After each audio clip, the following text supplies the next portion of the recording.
Hi 7th class students, how are you? I hope that you all are fine. In our previous video, we learned about uniform speed and non-uniform speed. In this video, let us learn about time.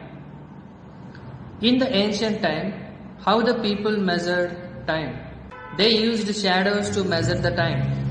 Rotation of earth they considered as a day. That means sunrise to sunrise they considered as a day. And new moon day to next new moon day they considered as a month.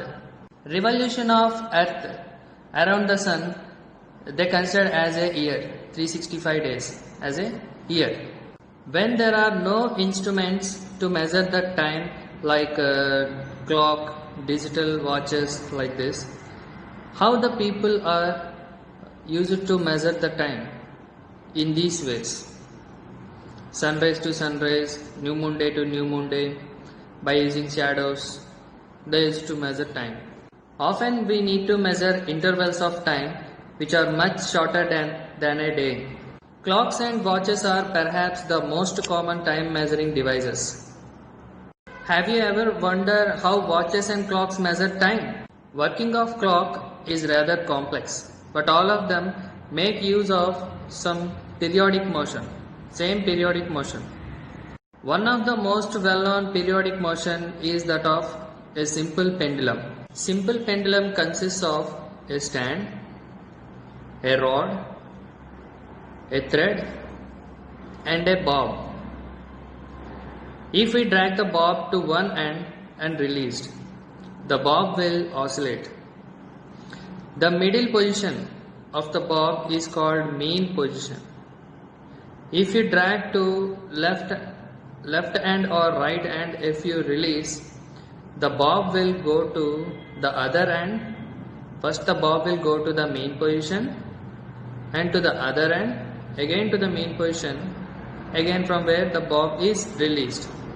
This is considered as one oscillation, or from the mean position to the point of release, again to the mean position, again to the extreme other end of the position, can be considered as one oscillation.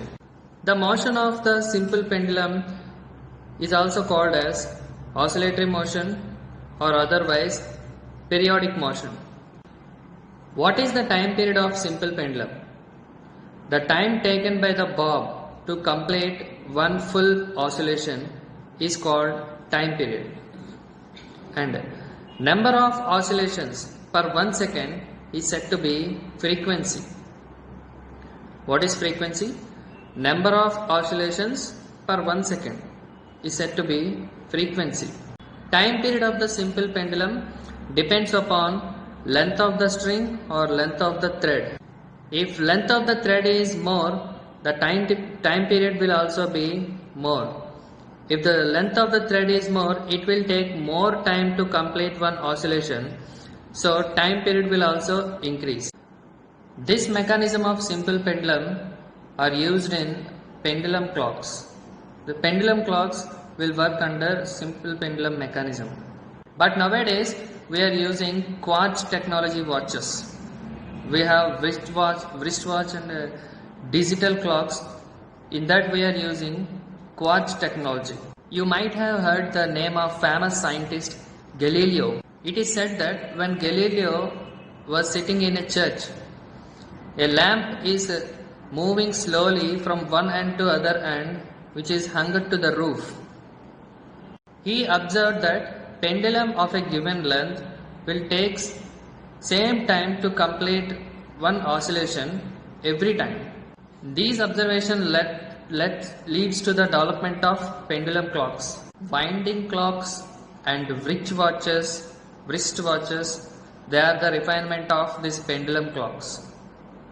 So in this video we learned about time, simple pendulum, history of time, time period and frequency of simple pendulum. In the yesterday's class we learned some units of speed, kilometers per hour. Do you know how to convert kilometers per hour into meters per second? Let us take 1 kilometer per hour let us convert this into meters per second.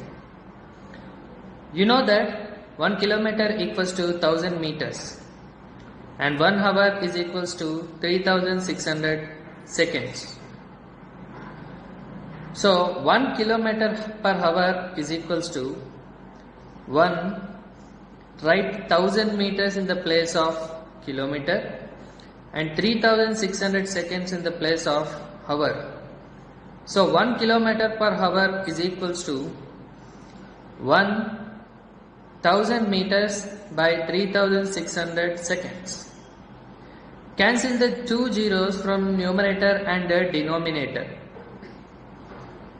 You will get 1 kilometer per hour is equals to 10 meters by 36 seconds. Cancel it with 2. You will get 5 by 18 meters per second. So 1 kilometer per hour is equals to 5 by 18 meters per second. If you take 5 by 18 to the left side, then you will get 18 by 5 kilometers per hour is equals to 1 meters per second. Let us write this in reverse. 1 meters per second is equals to 18 by 5 kilometers per hour. So, based on this calculation, you have to do one sum. That is your home task.